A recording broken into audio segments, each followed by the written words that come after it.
नमस्कार, इन्फॉर्मेशन देख रहे हैं आप और मैं हूं सानिया आपके साथ। बिहार में विधानसभा चुनाव की तैयारियों के बीच आपको बता दें कि अब महागठबंधन में जो सीट शेयरिंग है उसको लेकर पेच फंसा हुआ है। एक तरफ जहां एनडीए में सीट शेयरिंग की लगभग बातें जो है पूरी हो चुकी हैं और जल्द ही अनाउंसमेंट हो जाना है, लेकिन उससे पहले अगर महागठबंधन की बात की जाए तो महागठबंधन खेमे में कुछ और ही नजारा देखने को मिल रहा है, क्योंकि अब हम मुकेश सहनी जो है वो बिल्कुल भी नहीं मान रहे हैं। उनका कहना है कि उन्हें कम से कम 40 सीट चाहिए ही चाहिए, उससे कम पे वो राजी नहीं होंगे। लेकिन महागठबंधन में इस बात को लेकर बात नहीं बन पा रही है, तो इसके बाद से अब मुकेश सहनी अपना रुख बदलते हुए नजर आ रहे हैं। देखिए, आपको तो याद ही होगा कि 3-4 दिन पहले मुकेश सहनी ने सोशल मीडिया पर एक पोस्ट जारी किया था, जिस पोस्ट में ये लिखा हुआ था कि 14 नवंबर को महागठबंधन की सरकार आएगी। लेकिन अब जो उन्होंने एक पोस्ट किया है उसमें महागठबंधन गायब है।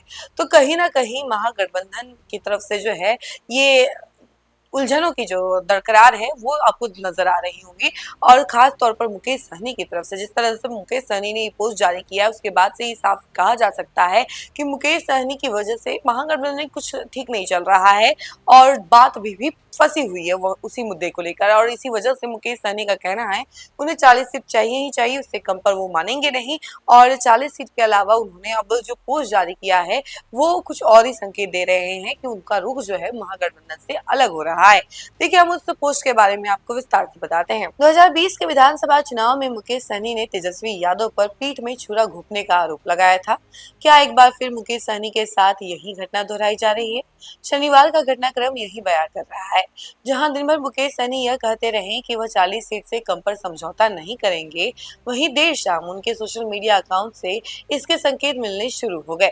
4 दिन पहले मुकेश सहनी ने अपने एक्स अकाउंट पर एक पोस्टर शेयर किया था, जिसमें 14 नवंबर को महागठबंधन की सरकार बनेगी ये बात कही थी।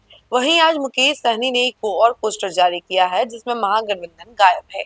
साथ ही मुकेश सहनी ने पोस्टर पर लिखा है कि 14 नवंबर को हम बिहार में ऐसी सरकार बनाएंगे जहां हर वर्ग को उसका सम्मान और हक मिलेगा। इस पोस्टर में उन्होंने कहीं भी महागठबंधन का जिक्र नहीं किया है। साफ है कि पोस्टर के जरिए उन्होंने साफ कर दिया है कि अगर महागठबंधन में उन्हें वह दूसरे विकल्प की तरफ जाने के लिए तैयार हैं। तो वहीं सबकी नजर जो है मुकेश सहनी के अगले पोस्ट और पोस्टर पर है। सहनी ने कल भी एक पोस्ट किया था और लिखा था, मैंने संघर्ष का रास्ता चुना है।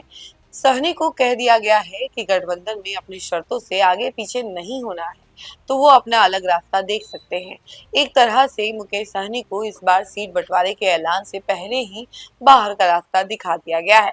मुकेश सहनी कई महीनों से 60 सीटों की बात कर रहे थे। महागठबंधन में सीटों पर जब गंभीर चर्चा शुरू हुई तो वो 40 सीट से नीचे जाने को तैयार नहीं हो रहे थे। महागठबंधन में उनके लिए 15 से 16 सीट का स्कोप बन रहा था। उप मुख्यमंत्री के तौर पर नाम की घोषणा को लेकर भी वो अड़े थे और यहाँ तक कहने लगे कि सीट 14 मिले या 44, लेकिन डिप्टी सीएम वही बनेंगे। तो देखिए, ये जो पेज है वो किस मामले को लेकर फंसा था हमने आपको विस्तार से बताया। मुकेश सहनी का सिर्फ और सिर्फ यही कहना है कि उनको 40 सीट दे या फिर उप मुख्यमंत्री का जो पद है वो उनके नाम कर दे। मतलब कि अगर महागठबंधन की सरकार सत्ता में आती है तो उप मुख्यमंत्री मुकेश सहनी होंगे, जिस बात को लेकर जो है महागठबंधन में कोई राजी नहीं हो रहा था। और खुद ही मुकेश सहनी जो है हर जगह जा जाकर ये अनाउंस कर रहे थे कि वही उप मुख्यमंत्री चेहरा है महागठबंधन के। लेकिन महागठबंधन के कोई भी घटक दल से इस बात की पुष्टि नहीं मिल रही थी। तो वहीं आपको बता दें कि महागठबंधन में जिस तरीके से मुकेश सहनी को दूसरा रास्ता दिखाने पर मजबूर कर दिया गया है, ना ही उनको 40 सीटें दी जा रही है और ना ही उप मुख्यमंत्री पद का कोई होप दिया जा रहा है कि हाँ, आप अगर सत्ता में आती है महागठबंधन की सरकार तो आपको उप मुख्यमंत्री का पद दे दिया जाएगा। ऐसा कोई भी बात नहीं कहा जा रहा है, जिसकी वजह से मुकेश सहनी काफी नाराज चल रहे हैं। और इसी वजह से उन्होंने कल रात देर रात कहा जा सकता है कि उन्होंने अपने सोशल मीडिया अकाउंट पर एक पोस्टर जारी किया, जिस पोस्टर में महागठबंधन गायब है। महागठबंधन के लिए जो हमेशा ही कहते रहते हैं कि महागठबंधन की सरकार बनेगी, तो वही मुकेश सहनी इस बार महागठबंधन को गायब कर चुके हैं अपने पोस्टर से, जिसके बाद से सियासी गलियारों में भूचाल मच गया है। बाकी आपकी क्या राय है कमेंट सेक्शन में जरूर बताइएगा और देखते रहिए न्यूज़ फॉर्मेशन। धन्यवाद।